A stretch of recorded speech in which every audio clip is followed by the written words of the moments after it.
Hey, c'est la belle vie.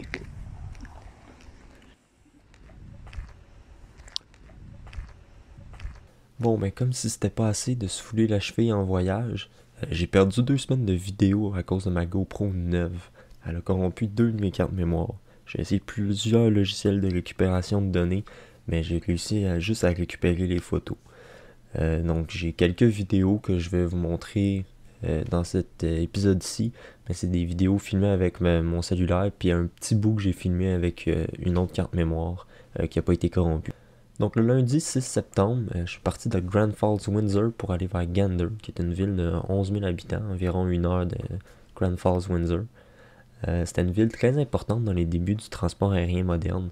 Les premiers vols transatlantiques, ils pouvaient pas, il n'y avait pas une assez grosse autonomie pour aller de l'Europe jusqu'aux États-Unis, par exemple, directement. Donc, il y avait besoin d'une escale qui se faisait pas mal toujours à Gander.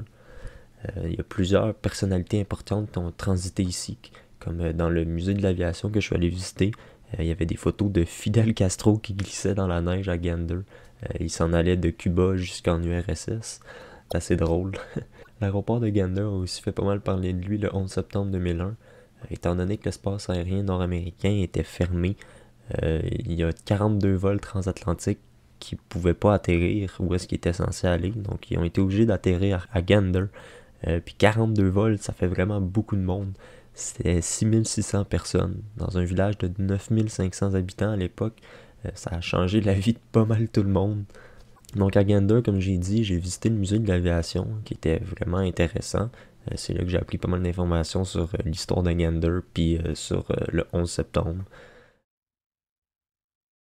J'ai regardé des avions décoller à l'aéroport. J'aime ça, l'aviation, ça m'intéresse. Fait que comme je pouvais pas marcher puis il n'y avait pas grand chose d'autre à faire à Gander, mais je suis allé voir des avions décoller puis c'était cool. On pouvait s'approcher pas mal des clôtures de l'aéroport.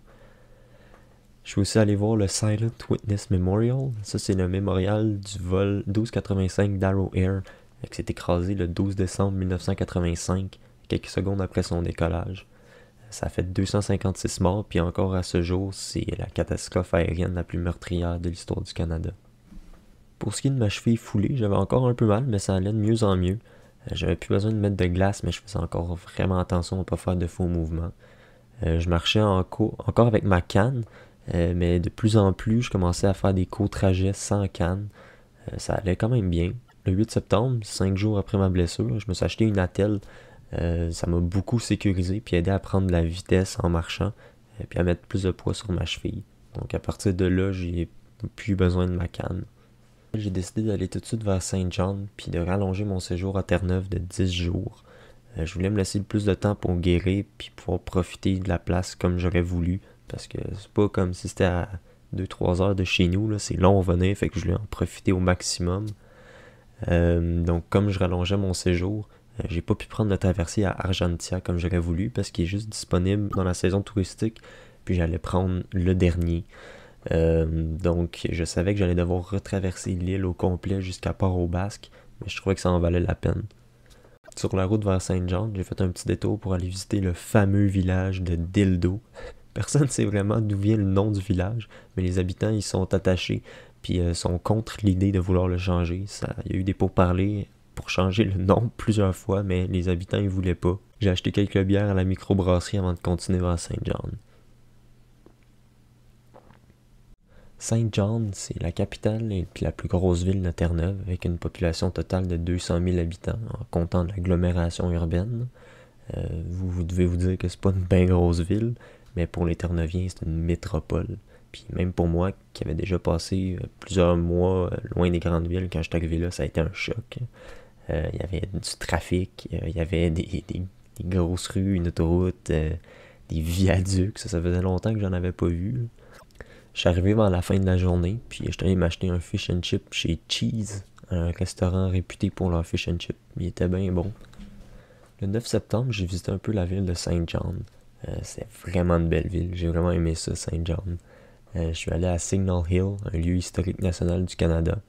Le paysage était incroyable, il y avait une vue comme à 360 degrés qui était soit sur l'eau ou le reste de la ville de Saint John. Euh, il y avait des petits sentiers sur le site, mais je les ai pas faits parce qu'ils étaient trop accidentés pour l'état de ma cheville. Mais il avait l'air vraiment cool. Au moins j'avais une vue sans faire les sentiers, là. On pouvait monter en auto sur le dessus de cette montagne-là, dans le fond. Puis c'est là qu'on avait toute la vue. Fait que ça donnait bien pour moi. Signal Hill, c'est un endroit stratégique pour défendre le port de Saint John. Donc il y a eu plusieurs fortifications et infrastructures de défense au fil des années. C'est aussi ici que Guglielmo Marconi a capté le premier signal transatlantique le 12 décembre 1901. Je pouvais pas venir à Saint John sans aller à la brasserie Quidi Vidi, qui est la plus grosse microbrasserie de Terre-Neuve, qui a les routes du quartier où est-ce qu'il y a la microbrasserie, qui est le quartier de Quidi Vidi, sont assez étroites et sinueuses, mais ils en valent la peine. C'est vraiment des paysans, on se croirait comme en Europe. La brasserie est sur le bord de l'eau dans le port, c'est super beau. La bière la plus connue de la brasserie de Quidi Vidi, c'est la Iceberg, une bière brassée à partir d'eau d'iceberg. Elle est assez chère, mais elle vaut la peine. J'ai trouvé vraiment bonne. Le 10 septembre, pour la première fois en plus d'une semaine, j'ai marché environ 2 km. Je suis allé dans le centre-ville de Saint John, puis je suis monté un peu plus haut, voir les fameuses maisons colorées de Saint John. C'était tellement beau, là. J'ai vraiment adoré ça. Les rues sont tellement à pic aussi, ça me faisait penser à San Francisco. Ça m'a vraiment fait du bien de marcher, là, j'étais content. Même si c'était en boitant puis que je marchais pas très vite, mais au moins j'avais mon attel, fait que ça me faisait pas mal puis j'avais pas peur de me reblesser. Après ma marche, je suis parti vers le site national de Cape Spear, qui est le point le plus à l'est de l'Amérique du Nord. Rendu là, il s'est mis à faire un gros brouillard, même si pendant tout le reste de la journée, c'était super beau. En arrivant en haut à Cape Spear, gros brouillard direct, c'était spécial. Mais ça, c'est parce que c'était la météo qui commençait à changer. La nuit prochaine, il allait avoir l'ouragan Larry qui allait arriver. Il annonçait des vents de 90 km/h soutenus avec des pointes à 120. J'étais pas trop stressé par ça, mais j'ai quand même passé une partie de la journée à me chercher un stationnement à étage pour y passer la nuit. Je voulais quand même être en sécurité puis m'assurer qu'il allait pas avoir rien qui allait partir au vent puis frapper ma vanne. Mais j'étais vraiment intrigué de vivre un ouragan. Donc je me suis levé au milieu de la nuit pour regarder dehors.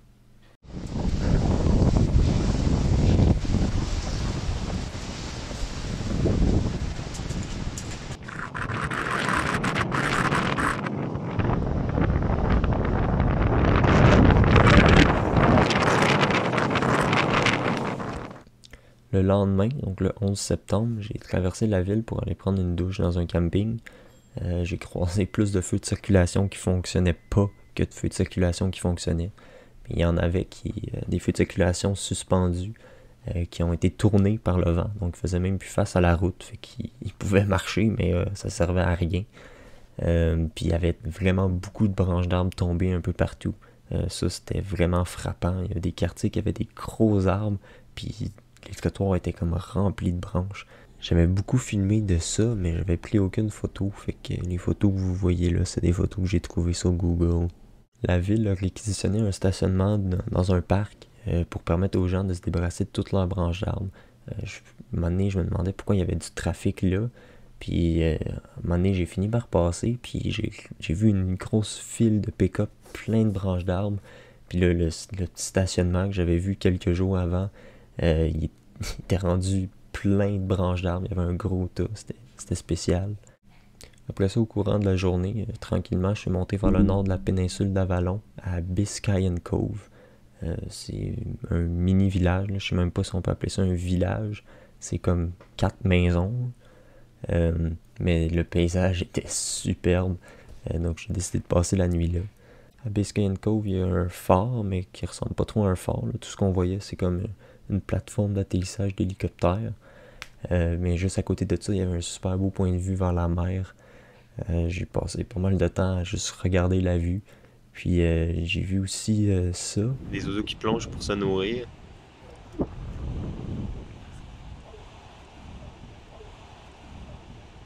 Donc à cause de la position de la montagne, j'ai pas pu voir le coucher du soleil puisqu'il se couchait de l'autre côté.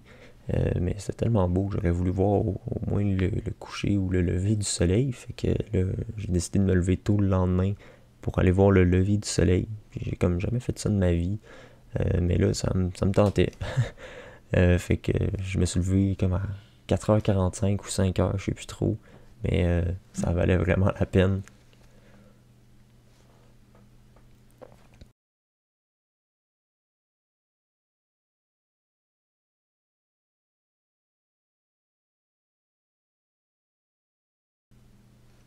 Pendant le restant de la journée, j'ai repris mon temps puis je suis redescendu en passant par Saint John, mais je suis allé plus au sud encore jusqu'à Fairyland. À Fairyland, il y a les ruines d'une ancienne colonie du 17e siècle. Des ruines qui sont encore assez complètes. J'avais pas mal filmé, mais là j'ai été obligé de prendre des photos sur Google parce que j'avais pas de photos, juste des vidéos. Le 13 septembre, je suis allé vers Cape Race, qui est un endroit encore plus au sud de la péninsule d'Avalon. C'est là où le signal de détresse du Titanic a été capté. Il y avait un musée sur le Titanic qui était intéressant, puis aussi dans le musée, il y avait une autre section qui parlait de la vie des gardiens de phare de Cape Race, en fait. Là. Maintenant, il n'y en a plus. Il est rendu automatisé comme à peu près tous les phares, mais c'est intéressant de voir ça aussi. Puis la route était pleine de brouillard pour y aller. J'ai comme vu rien à part du brouillard. Mais c'était vraiment spécial comme ambiance. Après ça, je suis passé par le village de Saint-Vincent. À Saint-Vincent, ils ont eu des vents de 146 km/h pendant l'ouragan. Donc il y avait beaucoup de dommages. J'ai vu des dommages sur des bâtiments. Mais ce qui était le plus frappant, c'était de voir la route qui avait été en partie arrachée par l'ouragan. Cette route-là, c'est une route qui relie deux villages, qui est essentielle. Sinon, il faut faire un détour comme de 4h30. La route était barrée. Fait que moi, je voulais pas faire le détour de 4h. Fait que j'ai demandé à des locaux s'il y avait une façon quelconque de passer. Puis ils m'ont dit, ah, tu peux tasser les comptes. Fait que là, je suis allé voir. Puis la route, il y avait une voie au complet d'arrachée à certaines places. Puis il y avait des débris partout, beaucoup de sable. Les gens, ça faisait déjà 2 jours que l'ouragan était passé. Donc les gens ont eu le temps de déblayer un peu la route. Mais c'était vraiment spécial de voir ça. Des dégâts d'ouragan, on voit tout le temps ça dans le journal. Ça vient d'autres pays. Mais moi, j'avais jamais vu ça de mes propres yeux au Canada. Donc c'était vraiment fou de voir ça. Donc là, ma GoPro a corrompu après la carte mémoire. Fait que pour cette journée-là, j'ai mis une ancienne carte mémoire que je m'étais amenée en backup pour pouvoir filmer la journée. Pour cette journée-là, j'ai pas eu de problème de carte mémoire, donc c'est des vidéos normales comme dans les autres épisodes, fait que je vais vous laisser regarder ça.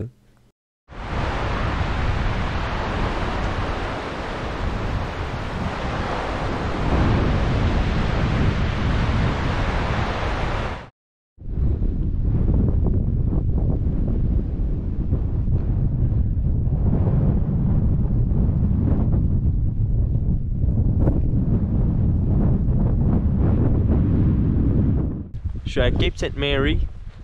Ici, il y a une grosse colonie de fous de bassin. C'est une aire protégée pour eux. Il y en a moins qu'au courant de l'été, mais il en reste environ 40 000 selon ce que le gars à l'accueil m'a dit. Fait que là, je fais un petit sentier pour aller les voir de plus proche. De loin, c'est assez impressionnant. Il y a comme un rocher sur le bout d'une falaise, puis on voit presque pas le rocher parce qu'il y a trop d'oiseaux dessus.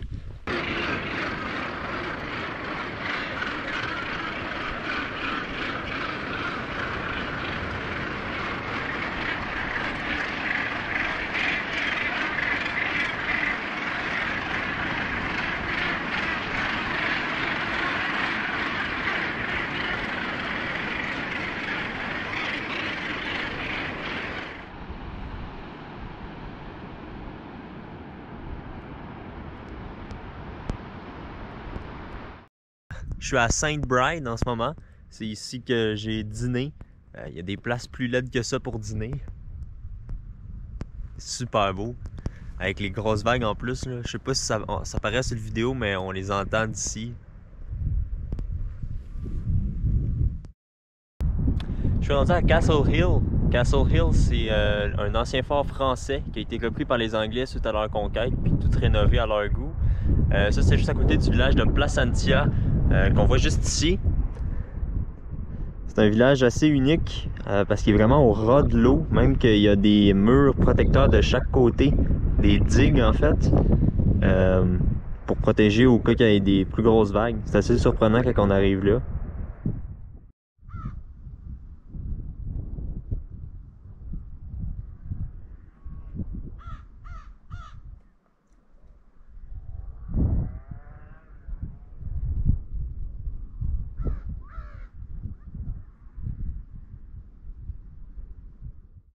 Je suis en route vers Clarenville, où est-ce que je vais coucher ce soir. Puis j'ai pogné du trafic. Je sais pas pourquoi.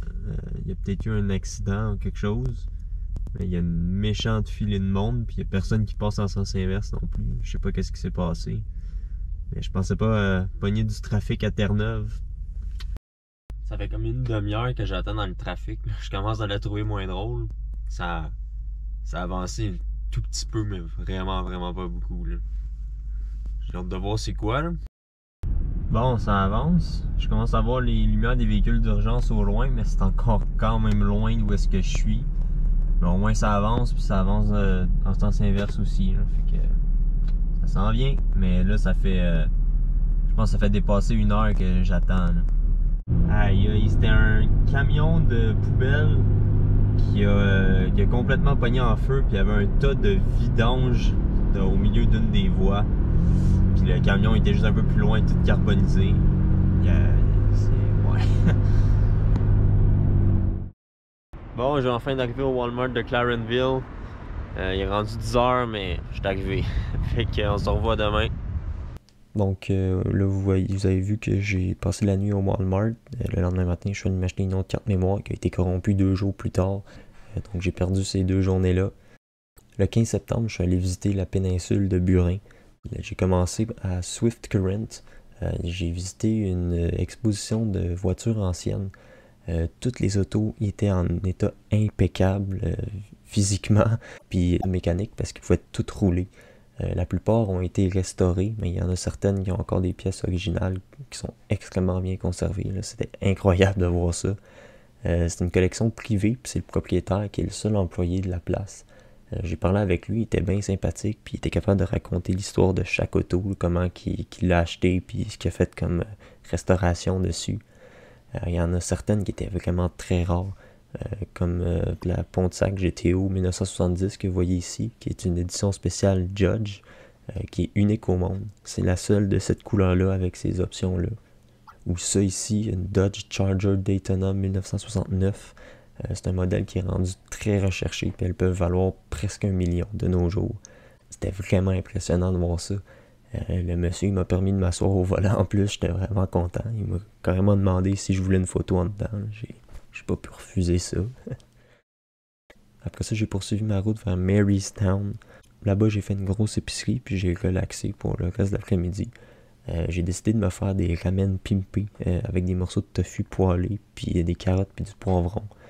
J'étais motivé pour cette recette-là, puis je me suis filmé en train de cuisiner le repas au complet, là, étape par étape. J'étais super content. Puis finalement, la carte mémoire a été corrompue, fait que j'ai tout perdu. Mais au moins, j'ai cette photo-là. C'était bien bon. Le 16 septembre, j'ai commencé ma journée par visiter le village de Burin. C'est rendu là que ma caméra a corrompu la 2e carte mémoire. Là, c'était assez. Là. J'étais tanné. J'ai décidé de prendre ma vieille carte mémoire que j'avais amenée en backup. Elle était moins performante que les 2 autres que j'ai achetées. Elle rencontrait même pas les exigences que la caméra a demandé. Mais c'était la seule qui fonctionnait. Ça n'a jamais fait planter la caméra. Donc, j'avais pas le choix de prendre celle-là. Là. Donc, c'est avec cette carte mémoire-là que j'ai filmé le reste du voyage. Donc, c'était une vidéo pas comme les autres. Je trouve ça moins intéressant à regarder que les autres épisodes. Mais je voulais quand même faire un épisode résumé avec les photos que j'avais pour vous faire un suivi de ce qui s'est passé pendant ces jours-là. Donc, merci d'avoir regardé l'épisode, encore une fois. Puis on se retrouve dans le prochain épisode qui va être normal cette fois-ci, la semaine prochaine.